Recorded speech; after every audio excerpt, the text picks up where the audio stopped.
How your brain can control time, অর্থাৎ কিভাবে আপনি সময়কে নিয়ন্ত্রণে রাখবেন।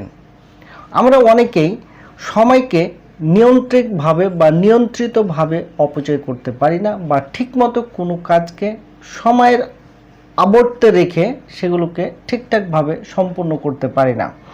আর এই জন্য আমাদের সময়ের ঘাটতি থেকে যায় বা সময় ম্যানেজমেন্টে অনেক গ্যাপ থেকে যায়। আজকের এই ভিডিওতে মূলত আমি আলোচনা করব কিভাবে আপনি সময়কে নিজের নিয়ন্ত্রণে রাখবেন।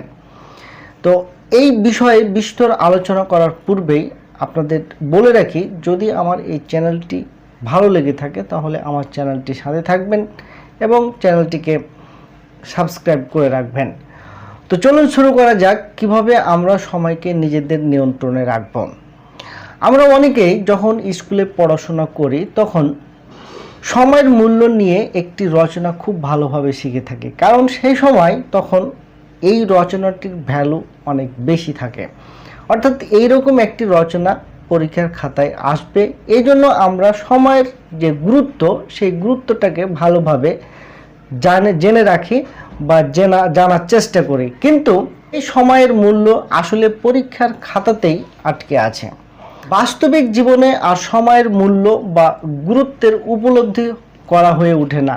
কিন্তু দিনরাত কাজ করতে গিয়ে যখন সময়ের হিসাব মেলাতে পারি না তখন ঠিকই উপলব্ধি করি, ইস আর যদি একটু সময় পেতাম, কিন্তু সেই সুযোগ আর জীবনে থাকে না। নিজেদের কাজ কিংবা পড়ার সময় তো আমাদের নিজেদেরই গুছিয়ে নিতে হবে। আমরা অনেকেই নিজেদের সময় নিজেরা গুছিয়ে নেওয়ার চেষ্টা করেছি এবং চেষ্টা করতে গিয়ে ব্যর্থ হয়ে আমরা অনেক ক্ষেত্রেই হাল ছেড়ে দিই। একটি জিনিস কি কখনো লক্ষ্য করেছেন, আমাদের কর্মক্ষেত্রে কিংবা শিক্ষাক্ষেত্রে কিংবা অন্য যে কোনো কাজে যে সময় হিসাব দেওয়া হয় তা আসলে ঘড়ির কাঁটা মেপে হিসাব করা হয়, কিন্তু আমাদের জীবন তো আর ঘড়ির কাঁটার আটকে থাকে না। সময় হেরফের হতেই পারে। আমরা যে বাস্তব জীবনে বসবাস করি তার সময়সীমা সম্পূর্ণ মানসিক। আমরা আমাদের কাজ কিভাবে শেষ করব তার সম্পূর্ণ নিয়ন্ত্রণ করার অধিকার আমাদের আছে। যেই জিনিস নিয়ন্ত্রণ করার অধিকার আমাদের আছে তা অবশ্যই আমরা চাইলে পরিবর্তন করতে পারবো, অর্থাৎ আমরা চাইলে আমাদের সব কাজের জন্য নিজেদের পছন্দ মতো বাস্তবসম্মত সময়সীমা বানিয়ে কাজটি শেষ করে ফেলতে পারবো। তাহলে চলুন আজকে আমরা কিভাবে কি ম্যাটেরিয়ালস বা কি ক্রাইটেরিয়াকে পরিবর্ধন করে এই সময়কে নিজেদের কন্ট্রোলে নিয়ে আসবো সেই বিষয়টিকে আজকে তুলে ধরবো আপনাদের সামনে। যে প্রথমে যে প্রক্রিয়াটির কথা বলবো সেটি হচ্ছে র্যাক প্রক্রিয়া, অর্থাৎ RAC। R is equal to record, A is equal to analyse, C is equal to change, অর্থাৎ সংগ্রহ, পর্যবেক্ষণ এবং পরিবর্তনের মাধ্যমে আমরা সময়ের উপর একটি নিয়ন্ত্রণ আনতে পারি। কিন্তু কিভাবে? আপনি আপনার সামনের এক সপ্তাহ কি করছেন এবং কোন কাজে কীরকম সময় ব্যয় করছেন তা লিখে রাখুন। এবার সেগুলোকে পর্যবেক্ষণ করে দেখুন আপনি কোন কাজে সবচেয়ে বেশি সময় নষ্ট করেছেন। হতে পারে আপনি বেশি ঘুমিয়েছেন। ঘুমের আদর্শ সময়সীমা হচ্ছে 6 থেকে 8 ঘন্টা। এর বেশি যদি আপনি ঘুমিয়ে থাকেন তাহলে আপনি ঘুমে কিন্তু সময় ব্যয় করছেন বেশি। কিংবা হতে পারে আপনি সামাজিক যোগাযোগ মাধ্যমে অনেক বেশি সময় অযথাই কাটিয়ে দিয়েছেন। এরকম 5টি কাজ খুঁজে বের করুন যা আপনার না করলেও চলতো। এরপর আসুন পরিবর্তনের জন্য। যেই সমস্যাগুলো বের করেছেন তা পরিবর্তন করার জন্য অনেক উপায় আছে যা হয়তোবা আপনারা অনেকেই জানেন, কিন্তু আমি তারপরও আজকে আপনাদের সামনে কিছু উপায় তুলে ধরব যেগুলো হয়তোবা আপনাদের জীবনে অনেকটা কাজে আসতে পারে। প্রথমত যে কাজটি করবেন সেটি হচ্ছে সাপ্তাহিক কাজের তালিকা তৈরি করে ফেলবেন। মনে হতে পারে যে সামনে 7 দিন আমার সাথে কি হবে তা আগে থেকে কিভাবে জানবো। সেটা না হয় না জানলেন, কিন্তু আপনার কি গুরুত্বপূর্ণ কাজ করতে হবে তার কিছু হলেও তো আগে থেকে জানা থাকা দরকার।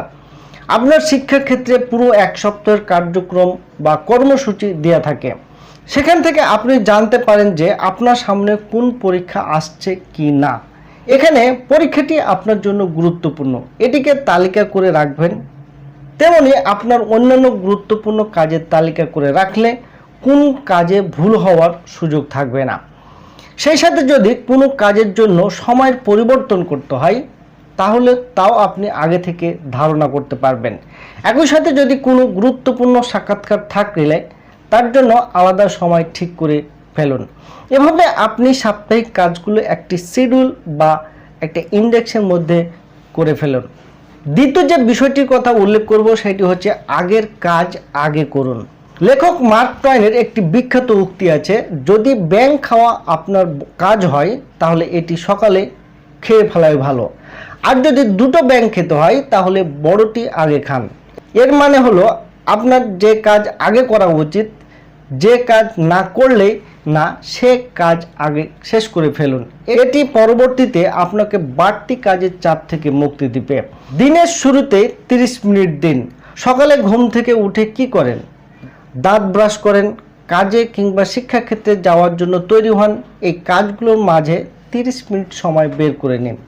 এই 30 মিনিট চিন্তা করুন আজকের দিনে আপনার কি কি করতে হবে, কোন কাজ আগে করা উচিত, কিভাবে কাজ করলে কষ্ট কম হবে। এই 30 মিনিট আপনার দিনের কষ্ট অনেকখানি কমে দিতে পারে। তবে এমন না যে আপনাকে ঘড়ি ঘন্টা ধরে 30 মিনিট বসে থাকতে হবে। রাস্তায় গাড়িতে বসে কিংবা সকালের নাস্তা করার সময় এগুলো আপনি চিন্তা করে নিতে পারেন।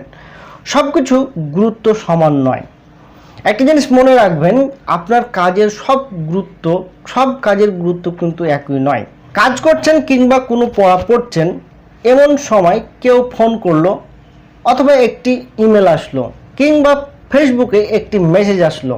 বেশিরভাগ ক্ষেত্রে আমরা যেটি করি, হাতের কাজটি ফেলে দিয়ে মোবাইল হাতে নিয়ে বসে পড়ি। দেখলে মনে হয় যে আরে 2 মিনিট তো কি হয়েছে, এই 2 মিনিট নষ্ট হলে আর এমন কি হবে।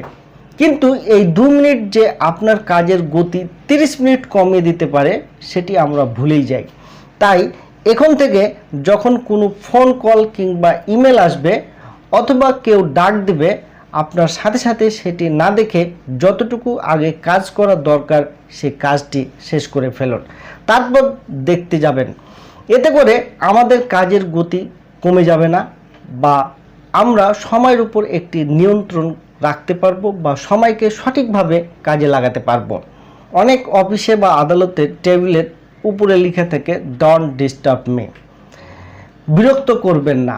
আসলে এই কথাটি লেখা থাকে কারণটা কি? এমনও হয় যে কাজের মাঝে কেউ আপনাকে ডাক দিল, তখন আমরা সাথে সাথে তার কথা শুনতে শুরু করে দিই, কিন্তু ভদ্রলোক তো জানে না যে আপনি একটি গুরুত্বপূর্ণ কাজে ব্যস্ত আছেন। তার কথা শুনতে গিয়ে আপনার যে ক্ষতি হচ্ছে তা তো তিনি জানেন না। তবে যদি এটা কোনো উচ্চ পদস্থ কারো ডাক হয় বা আরও গুরুত্বপূর্ণ কোনো কাজ হয় সেক্ষেত্রে ভিন্ন কথা। সাধারণভাবে যদি আপনি চান যে কাজের মাঝে কেউ আপনাকে বিরক্ত না করুক, তাহলে টেবিলের সামনে একটি কথা লিখে রাখতে পারেন, ডোন্ট ডিস্টার্ব মি, বা বিরক্ত করবেন না। তাহলে হয়তোবা অনেকেই বুঝে ফেলবেন কি আপনি এখন একটি গুরুত্বপূর্ণ কাজে আসেন। পরবর্তীতে আপনার সাথে কমিউনিকেট করে প্রয়োজনীয় কথাগুলো সেরে ফেলতে পারেন। আর সর্বশেষ যে বিষয়টি আলোচনা করব সেটি হচ্ছে সামাজিক যোগাযোগ মাধ্যম থেকে দূরে থাকুন। এটা কি সম্ভব? বর্তমান যুগ হচ্ছে সামাজিক যোগাযোগ বা সামাজিক প্ল্যাটফর্মের যুগ।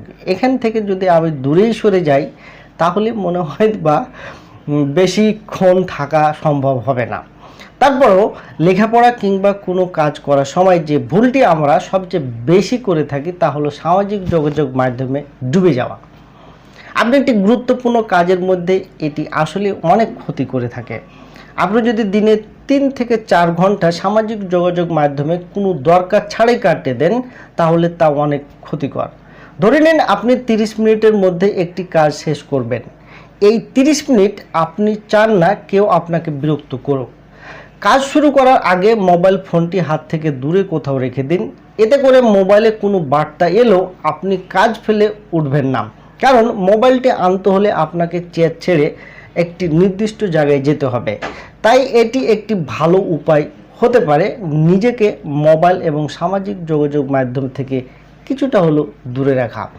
যদি আপনি এই কাজগুলোকে ঠিকঠাকভাবে করে উঠতে পারেন তাহলে সময় আপনার নিয়ন্ত্রণে চলে আসবে। আর যদি আপনি এই বিষয়গুলোকে এলোমেলো করে ফেলেন বা আপনার জীবনের সাথে সঙ্গতি রাখতে না পারেন তাহলে সময় আপনাকে নিয়ন্ত্রণ করে ফেলবে।